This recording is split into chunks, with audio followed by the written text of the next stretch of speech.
Hello, হ্যাঁ হ্যাঁ হ্যাঁ, না না মানে হ্যাঁ হ্যাঁ হ্যাঁ বরণ হয়েছে তো। না না না না, সসম্মানে বরণ হয়েছে। হ্যাঁ মানে পারলে মাথায় তুলে নিয়ে যাচ্ছি। কার সাথে কথা বলছিস তুই? Advocate Gita LLB.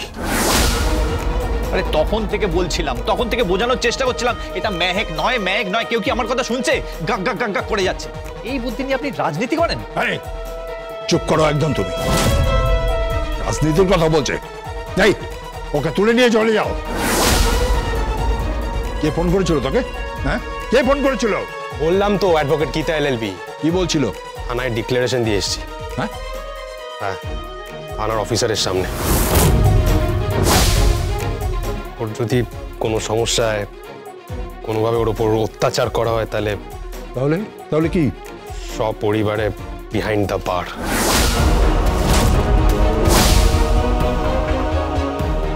বলুন, এসব কি বলছে? কি উপায় নেই, উপায় নেই। চুপচাপ করে বরণ করে ঘরে ঢোকান, সিন ক্রিয়েট করবেন না। ওর উপর যদি কোনো রকম ফিজিক্যালি বা মেন্টালি টর্চার হয় আর ও যদি সেটা কমপ্লেন করে তাহলে বিষয়টা বড় জায়গায় পৌঁছে যেতে পারে।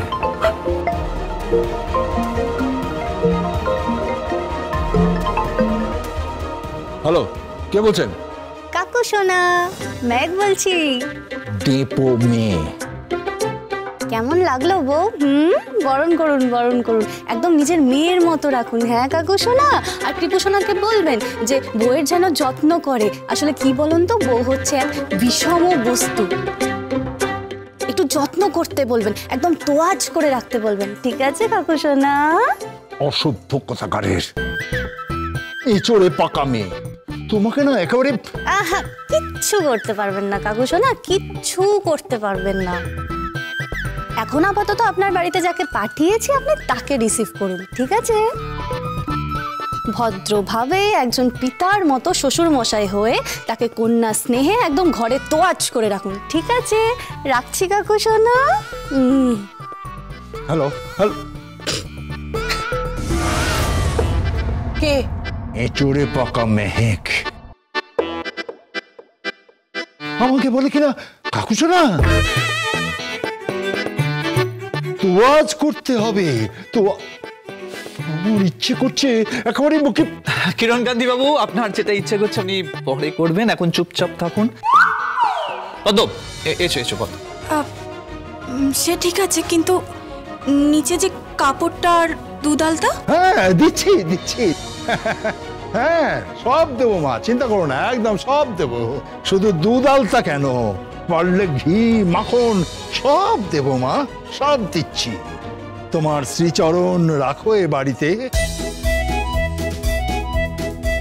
আমার বাড়িতে লক্ষ্মী এসেছে।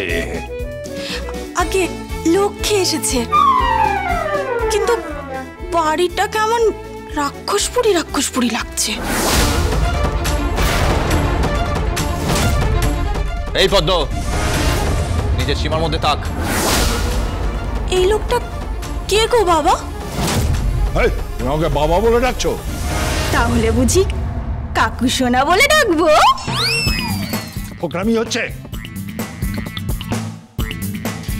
বাবা, এই লোকটাকে বলুন যে বাড়ির বউকে সম্মান দিয়ে কথা বলতে, না হলে আপনার ছেলে আবার কি সব সইসাবুত করে এসছে না। আমি চাই না আবার আমার বর, শ্বশুর মশাই, শাশুড়ি মা ছেলের ঘানি টানুক।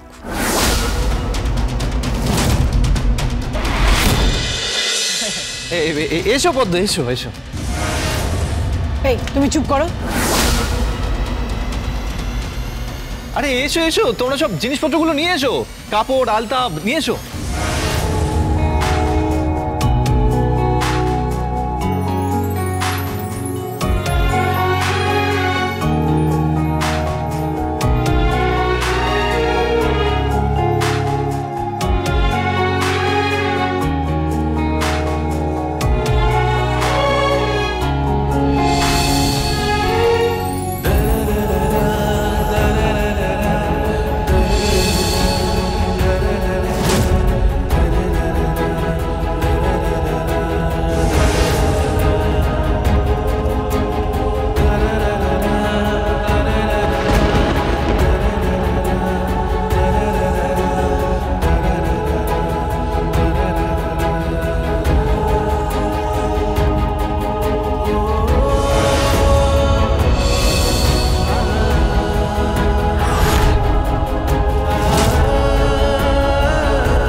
মানবো না, কিছুতেই মানবো না।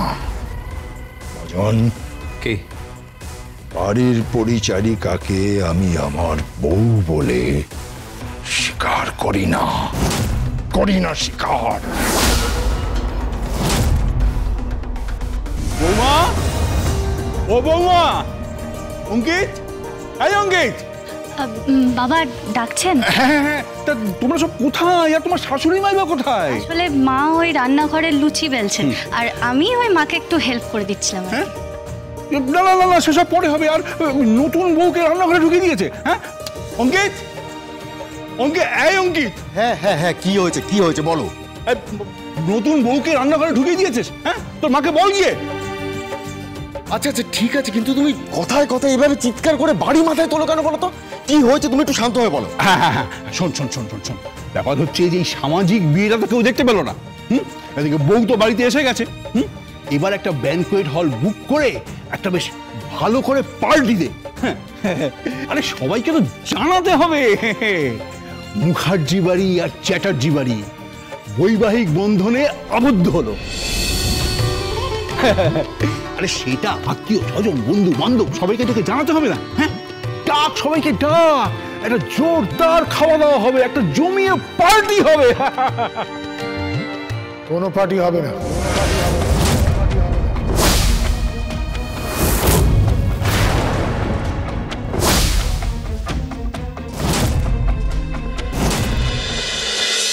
বিমান সেন, হ্যাঁ, কোনো পার্টি হবে না। আমাদের বাড়িতে পার্টি হবে নাকি পার্টি হবে না সেটা ডিসাইড করার আপনি কে? Who are you? By the way, আপনি কার পারমিশন নিয়ে এই বাড়িতে ঢুকেছেন বলুন তো? আমার কারোর পারমিশন লাগে না। আর তোমার যা সিকিউরিটি, তারা আমাকে আটকাতে পারবে না। এই ক্ষমতা তাদের নেই, সেটা তোমার বাবা অমলান চ্যাটার্জি খুব ভালো করে জানেন। আপনি কেন এখানে এসেছেন? চুপ, একেবারে চুপ, কোনো কথা বলবে না। এটা ভেবো না অ্যাডভোকেট গীতা এলএলবি কেসটা জিতে গেছে। রমনান বাবু, ওই যে পার্টির কথাটা আপনি বলছিলেন না, সেটা ভুলে গিয়ে আমার পার্টির কথাটা ভাবুন। আপনার পার্টি মানে? আমার পার্টি, আমার পলিটিক্যাল পার্টি, যেটাকে আমি স্পন্সর করি, ওটা টাকা ফান্ডে দিই। আর এটা বোঝেন না, আমি কিচ্ছু বুঝতে পারছি না। আপনি সাক্ষী দিতে যাবেন না, কোর্ট চত্বরে যেন আমি আপনাকে না দেখতে পাই। আপনি আমাকে হুমকি দিচ্ছেন? হ্যাঁ, ধরে নিন আমি আপনাকে হুমকি দিচ্ছি। এক্সকিউজ মি মিস্টার, এবার কিন্তু আপনি একটু বেশি বাড়াবাড়ি করছেন। কথাটা একটু কম বলো। তোমার যা বয়স না, নাক টিপলে দুধ বেরোবে। তাই বেশি কথা বলো না, ঝামেলা বাড়বে। হ্যাঁ, keep your mouth shut. Mister Dhiman Sen, আপনি আমার স্বামীর সাথে কিন্তু এভাবে কথা বলতে পারেন না। হ্যাঁ, আমি তোমাকে আগেও বলেছি, চুপ করে থাকো, কোনো কথা বলবে না, জাস্ট শাট ইওর মাউথ। উনি যেন সাক্ষী দিতে না যান, তাহলে কিন্তু ওর লাশ পড়ে যাবে। মনে মনে ওই চমচা দুটোকে নিয়ে এখান থেকে চলে যান, নাহলে তো আপনি জানেন। এই গীতা, এই ধীমান, কেটে পড়ুন এখান থেকে। একটু লুচি খেয়ে যাবেন না? গীতা